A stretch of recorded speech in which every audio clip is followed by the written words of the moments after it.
Maraming bagay na hindi nila maintindihan at hindi nila maintindihan hanggat hindi nila maranasan ang mga nararanasan namin ngayon dito sa abroad. Masarap pakinggan para sa iba ang salitang abroad. Sabi nila, kapag nasa abroad ka, masaya at maginhawa.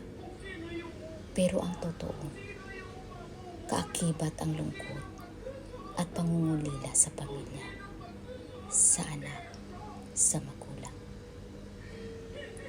May panahon na mas gugustuhin mo na lang sumuko. Pero nangingibabaw ang tanong na, bakit ka nga ba nandito? Oo, may mga masaswerte umaangat sa buhay.